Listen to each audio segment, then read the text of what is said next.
Nah, ini video unboxing Infinix Note 50S yang kemarin aku kembaliin.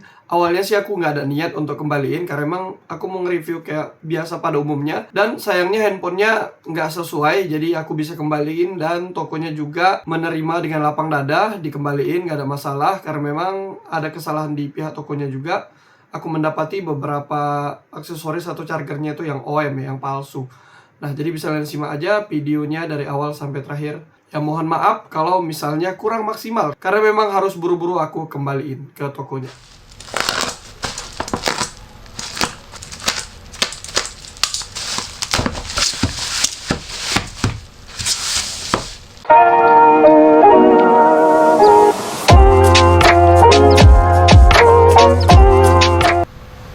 Assalamualaikum warahmatullahi wabarakatuh. Jadi kali ini kita bakalan nge-unboxing dan nge-review yaitu Infinix Note 50S. Sebenarnya ini udah telat banget ya. Handphone ini tuh 2025 kemarin. Karena 2026 ini handphone pada gila-gilaan, 2.500.000 dapat Infinix Note 50S layar melengkung 140Hz AMOLED pakai MediaTek Dimensity 7300 AMOLED baru. Tapi nggak tahu sih kalau ini di repack atau gimana nih, kayaknya dari sininya nih kayak macam di repack. Nah, untuk spek singkatnya bisa lihat ya, Infinix Note 50S 5G Plus, RAM 8GB, internal 256GB yang aku dapat di harga 2.500.000. Itu udah dapat 3D Curved AMOLED 140Hz AMOLED, Corning Gorilla Glass, MediaTek Dimensity 7300 Ultimate, baterai 5200 mAh, 45W fast charging. Nice.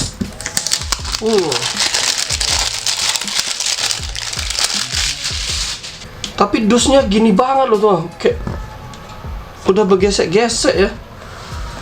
Oke, bismillahirrahmanirrahim. Dan ya, ini nggak tahu sih ini baru atau anti gores bawaannya nggak ada ya. Oke, kita letak aja dulu. Ini dapat, ada Infinix SVV card. Oke, nice. Infinix Note 50S 5G Plus, buku petunjuk. Kabelnya seperti ini, Infinix warna putih dari Type C ke Type A. Terus bisa kalian lihat untuk SIM ejectornya diginiin. Nah, nanti aku komplain nih ke tokonya nih, kenapa diginiin ya tuh. Ya, terus untuk chargernya seperti ini. Wah, ini OM sih. Ini nggak asli bro, OM. Waduh, gini amat ya toko. Wah, gila. Waduh, dapat barang OM. Jangkrik. Oke, coba handphonenya kita lihat. Lecet ya, kayak lecet. Terus ini ada kayak bercak lecet gini nih, nggak bisa hilang nih. Wah, ini aku komplain sih. Ini aku komplain ya tuh. Bercak lecet, ini kayaknya ditempel ulang, nampak sih masih agak gelembung-gelembung.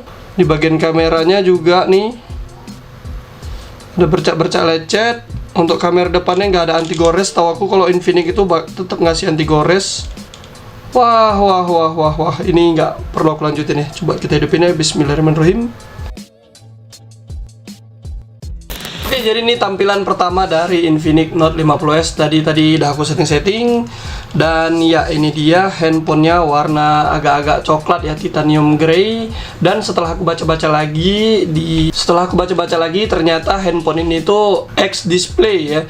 Jadi ya kemungkinan 97% bekas lah ya, kayak baru sih. Tapi ya kalau dibilang rekondisi, nggak rekondisi, jadi yang unit display. Kalau rekondisi itu kan udah rusak, diperbaikin ya. Nah, jadi handphone ini tuh sebenarnya rupanya X display ya. Jadi X display kayak macam demo atau apa gitu ya. Nah, nanti kalau yang tahu bisa komen aja. Dan ini udah aku hidupin, udah aku pasang sidik jari. Terus untuk wajah tadi juga udah oke, aman. Untuk tombol-tombol, empuk segala macam ya, aman. Ada speaker, ada sound by JBL. Terus ini ada lubang, kayaknya lubang mic. Sebelah kanan ada tombol volume, ada tombol power. Terus di bawah lubang speaker, lubang charger USB Type C ya. Terus ini ada mic. Nah, tempat SIM-nya seperti ini ya, SIM 1 dan SIM 2 bolak-balik ya. Nggak bisa pakai micro SD. Untuk di sebelah kiri kosong, nggak ada apapun. Untuk di tampilan belakang seperti ini. Nah, untuk di stiker ininya ini aku cabut aja karena mengganggu estetika handphone. Nice, ya ini nih. Nice, ya koyak coy. Nah, jadi untuk tampilan UI-nya pertamanya seperti ini ya. Ini tampilannya seperti ini. Aku mau ngetes dulu untuk chargernya ya. Nah, ini katanya unit X display. Chargernya gimana? Nah, kita coba tes cas.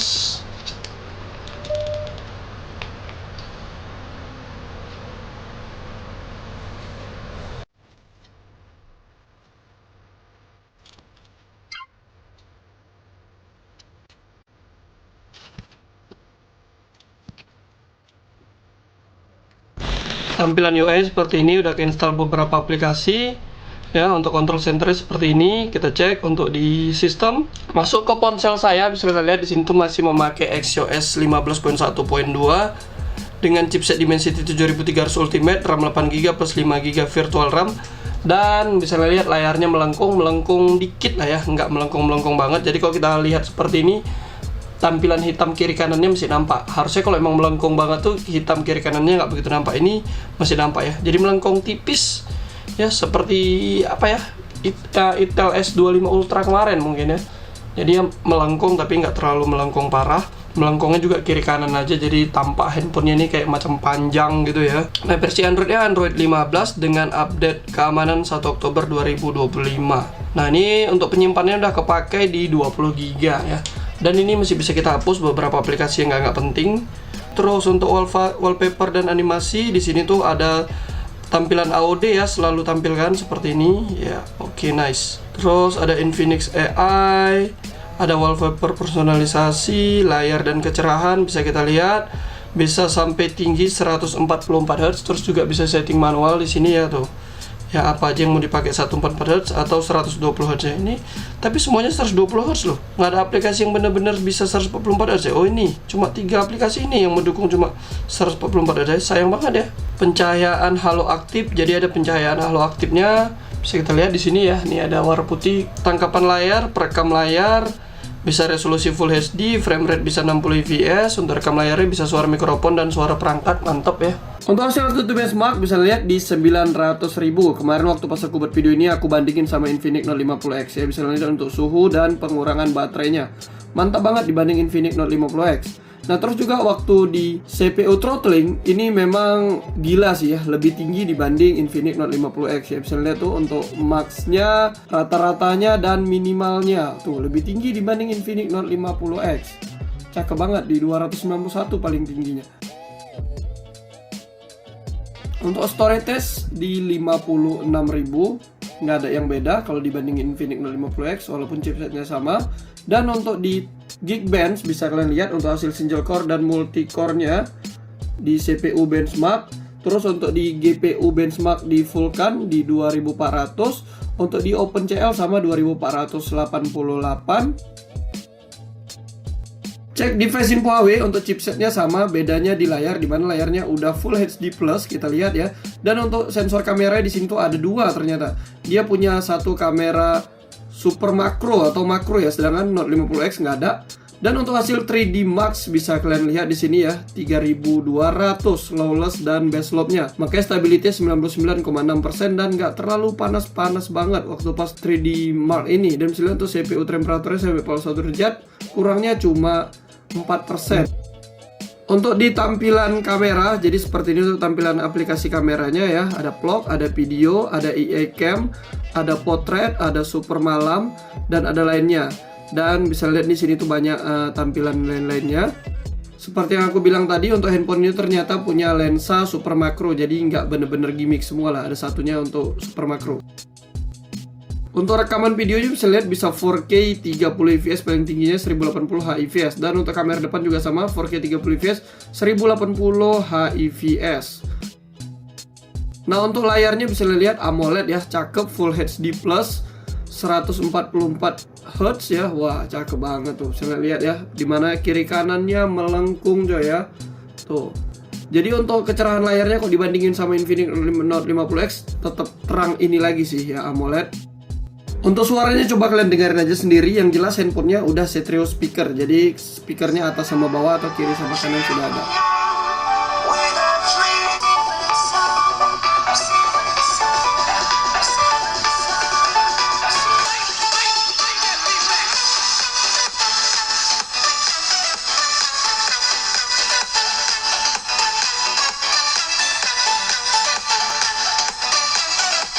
EVS atau grafik dalam game, untuk game Mobile Legends bisa tembus sampai ultra super, jadi ya mentok 90 fps sama seperti Infinix Note 50X. Dan untuk game Honor of King bisa sampai max 120 fps dengan resolusi ultra ya. Cakep nih, bisa 120 fps di sini. Untuk PUBG Mobile bisa smooth Extreme Plus 90 fps. Cakep banget kan di PUBG. Untuk Delta Force bisa standar 90 fps. Cakep banget, di Delta Force bisa 90 fps coy di handphone ini, walaupun MediaTek 7300. Nah, di sini aku bakal spill juga untuk di mode game. Jadi mode gamenya bisa kalian lihat di sini. Ya, menurut aku sama sih ya. Kita coba geser ke bawah pelan-pelan. Ada stabilitas gambar, pengisian daya bypass, bermain dengan game layar mati, terus sama semua sih, gaya notifikasi, sembunyikan, penjagaan salah sentuh. Ada magic button, suara imersif, pengubah suara ajaib. Untuk bypass charging bener-bener 0 ya, bisa lihat 0 mAh, jadi bypass chargingnya no gimmick. Untuk di game Mobile Legends bisa lihat hasilnya aku tes, bisa 89,8 fps rata-ratanya, 5% low-nya 88,3 dan max panasnya 41,6 derajat. Rata-rata pemakaian wattnya 3,49, cakep banget. Satu match itu bisa lancar, no masalah. Dan untuk sentuhannya juga enak ya. Cuma kendalanya memang layarnya agak sedikit melengkung. Kalau kita bandingin sama handphone yang layarnya flat ya tetap enakan main di layar flat lagi. Tapi jujur aja, rasanya lebih tajam, lebih bagus dibanding Infinix Note 50X kalau aku main di handphone ini. Untuk Honor of King rata-ratanya 60,1 fps. Aku nggak tahu kenapa dia nggak bisa 120 fps, padahal kalau kita cek settingannya bisa 120 fps. Waktu pas main itu nggak bisa coy, mentok di 60. Rata-ratanya 59,2, max panasnya 38,5, rata-rata pemakaian wattnya 2,6. Ini pemakaian watt sama panasnya kenapa kecil, kenapa nggak panas ya, karena mentok di 60 fps. Jadi nggak benar-benar bisa 120 fps, aneh banget. Semoga aja ini bug ya, kedepannya bisa benar-benar bisa 120 fps. Nah, untuk di game Delta Force ya rata-ratanya 83,5 fps ya, 5% low 31,9, tapi ini tuh nggak bener-bener 31,9. Ini karena hitungannya tuh aku banyak mati waktu deploy itu 30 fps. Bisa lihat grafik bawahnya tuh, itu deploy ya 30 fps ya. Nah, untuk max panasnya 45,2 derajat. Game ini emang terkenal agak berat, agak panas ya. Dan rata-rata pemakaian wattnya 4,61. Dan untuk main gamenya lancar banget 90 fps. Kalau kalian lihat di sini aku main perang itu 90 fps aman banget coy ya. Nah, kalau misalnya rasanya kurang, agak kepanasan, ya pakai fan cooler aja sih. Pipa B20 udah sangat mantap banget tuh handphone ini ya. Nah, untuk game PUBG Mobile ya, PUBG Mobile bisa rata-rata 86,9 fps, 5% low 70,3 fps, max panasnya 44,9, rata-rata pemakaian wattnya 4,28. Untuk di PUBG Mobile ini tuh 30 menit aku mainin coy ya, dan masih mantap banget ya, nggak begitu panas banget, mengingat ini handphone layarnya melengkung. Tapi untuk gaming juga mantap banget, gila ya. Oke banget nih di PUBG Mobile. Nah, sedikit informasi tambahan untuk handphone Infinix Note 50S ini tuh cocok banget pakai fan cooler yang model yang ada tipe L kayak gini ya, yang atau model yang ada kayak macam nyamping heatsink gini. Dan untuk di layarnya, walaupun layarnya melengkung, aku rasa nggak terlalu nutupin, masih bisa aman bermain ya. Terus juga bagus loh, dia ngejepit yang dekat bagian sini, jadi nggak kena tombol, bagus banget. Nah, sama sih dengan Infinix Note 50X juga sama ya, nih bagus banget nih kalau pakai gini. Hanya saja Infinix Note 50X ini dia agak tebal, jadi ngejepitnya itu dikit banget dapatnya. Ini gampang banget lepasnya, kita geser dikit aja gini lepas. Nah, ini beberapa hasil foto dan video kamera Infinix Note 50S.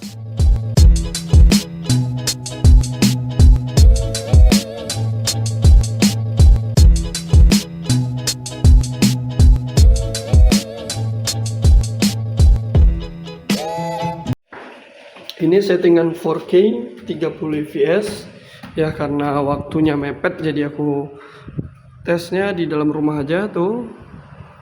Kalian lihat ya, 4K 30 fps, sama-sama di setting anti getarnya aktif ya. Coba bisa lihat ya. Kalau aku lihat dari tampilan gambarnya sih memang lebih bagus Infinix Note 50S lagi ya. Mungkin karena dia AMOLED ya. Tuh.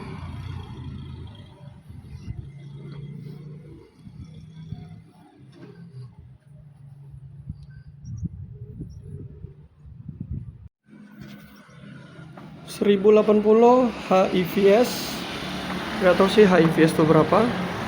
Sekalian lihat.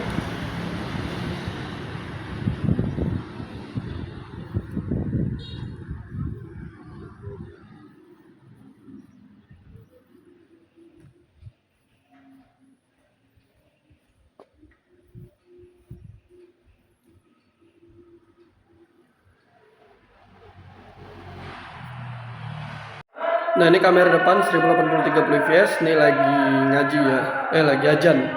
Nah jadi bisa lihat untuk hasil kameranya.